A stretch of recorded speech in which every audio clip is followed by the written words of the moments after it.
और अब बात हिमाचल प्रदेश से मिल रही इस वक्त की एक ब्रेकिंग न्यूज की कर लेते हैं। हिमाचल सरकार से जुड़ी हुई ये बड़ी खबर है। मंत्री विक्रमादित्य सिंह ने सोशल मीडिया प्रोफाइल से मंत्री और कांग्रेस हटा लिया है, जिसका मतलब ये हुआ कि हिमाचल प्रदेश में जारी सियासी संकट और भी ज्यादा गहराता चला जा रहा है। अपनी सोशल मीडिया प्रोफाइल से पीडब्ल्यूडी मिनिस्टर और कांग्रेस को हटा दिया गया है, उसकी जगह हिमाचल का सेवक लिख दिया गया है। और ये सोशल मीडिया पोस्ट इस बात का इशारा कर रहा है कि अभी भी हिमाचल सरकार में सब कुछ ठीक नहीं चल रहा है, जो तकरार है वो अभी भी बरकरार है। सबसे बड़ी खबर इस वक्त हम आपको बता रहे हैं, हिमाचल प्रदेश से जुड़ी हुई ये ब्रेकिंग न्यूज है। हिमाचल सरकार के मंत्री विक्रमादित्य सिंह ने अपने सोशल मीडिया प्रोफाइल से पहले जहां पर मिनिस्टर लिखा हुआ था उसे हटा लिया है। हिमाचल सरकार में मंत्री विक्रमादित्य सिंह के साथ ही दो अयोग्य घोषित किए गए बागी विधायकों दविंद्र कुमार भट्टो और इंद्रदत्त लखनपाल ने भी अपने सोशल मीडिया प्रोफाइल से कांग्रेस शब्द को हटा दिया है। दविंद्र कुमार भट्टो ने आपको बता दें कि सेवक लिखा है अपने आप को, तो इंद्रदत्त लखनपाल ने अपनी सोशल मीडिया प्रोफाइल पर बटसर का सेवक लिख दिया है। ये सबसे बड़ी खबर के साथ दो तस्वीरें आपके टीवी स्क्रीन पर इस वक्त हम आपको दिखा रहे हैं। अब सवाल ये है, चूंकि देखिए इन्हें अयोग्य घोषित तो करार दे दिया गया, लेकिन अब क्या ये अभी भी इस बात की तरफ इशारा कर रहा है कि कुछ बड़ा हिमाचल में होने वाला है? अभी भी क्या नाराजगी, ये बगावतों का दौर इसी तरीके से चलता रहेगा? सुक्खू सरकार में मंत्री समेत दो विधायकों के अपने सोशल मीडिया प्रोफाइल से कांग्रेस शब्द हटाकर सेवक लिख दिया गया है, और जिसका सीधा मतलब ये है कि विक्रमादित्य सिंह की नाराजगी सुक्खू सरकार से खत्म नहीं हुई है। उनके बीच अब भी मनमुटाव चल रहा है। एक तरफ हिमाचल प्रदेश के सीएम सुखविंदर सिंह सुक्खू संकेत दे रहे हैं कि बागी विधायकों की वापसी हो सकती है, उस पर अब भी संशय के बादल मंडराने लगे हैं। और खास तौर पर यह खबर सामने आने के बाद, जब आप देखिए तीन तस्वीरें आपके टीवी स्क्रीन पर हम आपको दिखा रहे हैं, जिन्होंने अपने सोशल मीडिया प्रोफाइल से हटा दिया है कांग्रेस शब्द।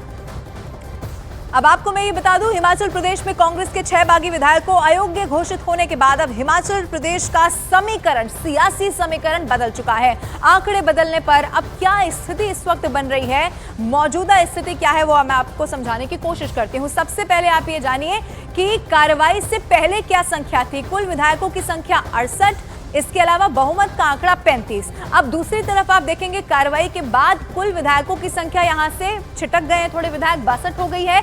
बहुमत का आंकड़ा यहां पर 32 हो चला है। अब इन समीकरणों को देखते हुए सवाल ये है कि क्या ये जो आंकड़ा 68 से होकर 62 जा पहुंचा है, अभी भी क्या यहां पर, चूंकि अभी सुक्खू तो ये कह रहे हैं कि उन विधायकों को जो थोड़ा नाराज थे उनको मना लिया गया है, वापसी हो सकती है, लेकिन दूसरी तरफ उनका अपने प्रोफाइल से कांग्रेस शब्द तक हटा देना इस बात की तरफ इशारा कर रहा है कि हिमाचल सरकार में अभी भी ऑल इज वेल नहीं है। आपको अब मैं ये भी बता दूं कि हिमाचल में सियासी गहमा गहमी के बीच दिल्ली पहुंचे राज्य के मंत्री विक्रमादित्य सिंह की नाराजगी की वजह भी पार्टी के 6 विधायकों की सदस्यता रद्द होना बताया जा रहा है, और इसीलिए उन्होंने अपने प्रोफाइल से मंत्री और कांग्रेस हटाने के बाद पंचकूला में अयोग्य घोषित किए गए सभी विधायकों से मुलाकात की है।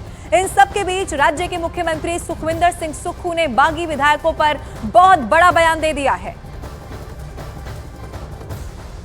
कहना चाहता हूं, राजनीतिक जीवन में जो पार्टी को धोखा देते हैं और जिस पार्टी के चुनाव चिन्ह पर होते हैं, वो काले नाग और काले सांप कहलाते हैं।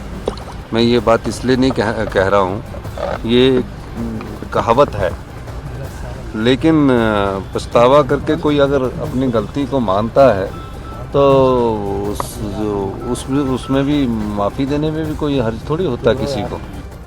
विधानसभा के 68 सदस्यों में 6 सदन के सदस्य नहीं रहे हैं। वो दल बदल विरोधी कानून के दायरे में आए और उन्हें अयोग्य घोषित करार दिया गया। अब 62 विधायक बच गए हैं। अब आपको मैं ये समझाती हूँ कि हिमाचल में सरकार के पक्ष में कितने विधायक हैं और आगे अब हिमाचल सरकार के लिए क्या क्या संभावनाएं बनती हुई दिखाई दे रही हैं, क्या संकट बरकरार है। सबसे बड़ा सवाल यह है। ग्राफिक्स के जरिए आपको मैं समझाने की कोशिश करूंगी। फिलहाल कांग्रेस के पक्ष में आप ये जान लीजिए कि 34 विधायक है, यानी बहुमत से 2 विधायक सुक्खू सरकार के पास ज्यादा हैं, जिसका मतलब इस वक्त ये हुआ कि अगर अब कांग्रेस का विधायक नहीं टूटा तो सुक्खू सरकार पर कोई भी खतरा नहीं आ सकता है। सुक्खू सरकार से नाराज चल रहे विक्रमादित्य सिंह अलग हो गए हैं और अपने साथ विधायकों को तोड़ कर ले गए, तो सुक्खू सरकार यहां पर खतरे में आ सकती है। ये फिलहाल गणित इस वक्त जो हिमाचल प्रदेश की है, खास तौर पर सियासी गणित वो बता रही है। लेकिन क्या ये इसी तरह स्थिति चलने वाली है? इन सब के बीच में हिमाचल प्रदेश में राज्यसभा की एक सीट पर हुए चुनाव में क्रॉस वोटिंग करने के आरोप में कांग्रेस के 6 विधायकों को विधानसभा स्पीकर ने अयोग्य घोषित कर दिया है और जिन पर विधानसभा में अध्यक्ष कुलदीप सिंह पठानिया का बयान भी अब सामने आ चुका है। ये सबसे बड़ी खबर है। हिमाचल प्रदेश में राज्यसभा की एक सीट पर चुनाव हुआ और इसमें क्रॉस वोटिंग करने के आरोप में कांग्रेस के 6 ऐसे विधायक जिनको विधानसभा स्पीकर ने अयोग्य घोषित कर दिया। सुक्खू इस बात का दावा कर रहे हैं कि जो विधायक अलग हुए हैं, नाराज हुए हैं, वो वापस आ सकते हैं, उनसे बातचीत हो चुकी है। लेकिन 3 तस्वीरें इससे पहले भी हमने आपको दिखाई जिन्होंने अपने प्रोफाइल से कांग्रेस शब्द तक को हटा लिया है। क्या अब इस बात की ओर ये इशारा कर रहा है कि अभी भी संकट के बादल मंडरा रहे हैं सुक्खू सरकार पर? हालांकि वो दावा ये कर रहे हैं कि अब सब कुछ ठीक है।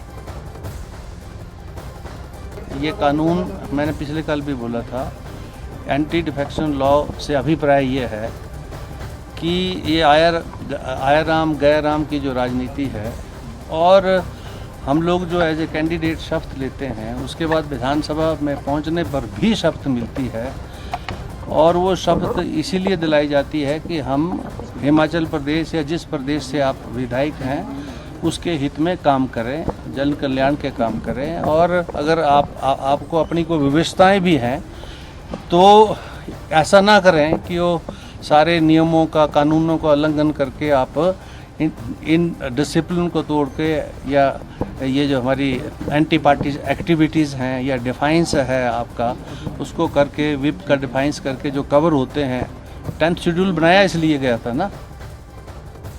और इसी से जुड़ी एक अहम जानकारी यह है कि हिमाचल प्रदेश में सियासी उठापटक के बीच सुक्खू सरकार डैमेज कंट्रोल और विक्रमादित्य कैंप के विधायकों को अपने पाले में लाने में जुट गई है। सुक्खू सरकार ने रामपुर से विधायक नंदलाल को 7वें वित्त आयोग का अध्यक्ष बना दिया है। इसके साथ ही उन्हें कैबिनेट मंत्री का दर्जा तक दे दिया गया है। डैमेज कंट्रोल की तैयारी इस वक्त सुक्खू सरकार की तरफ से की जा रही है। इसका सबसे बड़ा उदाहरण यही है।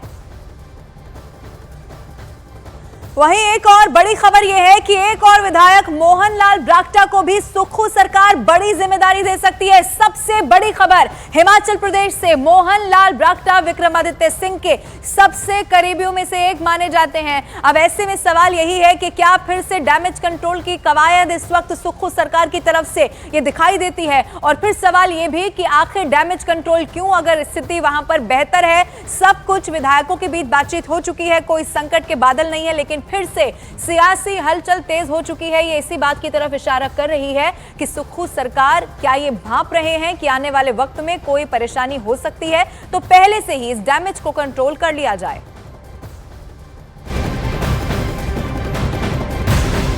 और हिमाचल प्रदेश कैबिनेट की 2 घंटे से भी कम वक्त बाद यानी कि सुबह 11 बजे एक बैठक होने वाली है। ये ब्रेकिंग न्यूज है। राज्य सरकार में मंत्री विक्रमादित्य सिंह फिलहाल दिल्ली में मौजूद हैं और राज्य सरकार से नाराज चल रहे हैं। मतलब ये हुआ कि विक्रमादित्य हिमाचल प्रदेश कैबिनेट में हिस्सा नहीं लेने वाले हैं। ये सबसे बड़ी खबर इस वक्त हम आपको बता रहे हैं। हिमाचल प्रदेश कैबिनेट की 2 घंटे से भी कम वक्त अब रह गया है। सुबह 11 बजे का वो वक्त है जब बैठक होने वाली है। राज्य सरकार में मंत्री विक्रमादित्य फिलहाल दिल्ली में मौजूद हैं, राज्य सरकार से नाराज हैं। मतलब ये हुआ कि विक्रमादित्य हिमाचल प्रदेश कैबिनेट में हिस्सा नहीं लेंगे। अपने सोशल मीडिया प्रोफाइल से कांग्रेस शब्द तक वो हटा चुके हैं, सेवक लिख चुके हैं। तो क्या अब वो वापसी की जो गुंजाइश इससे पहले थी वो बिल्कुल खत्म हो चुकी है? ये सबसे बड़ा सवाल है।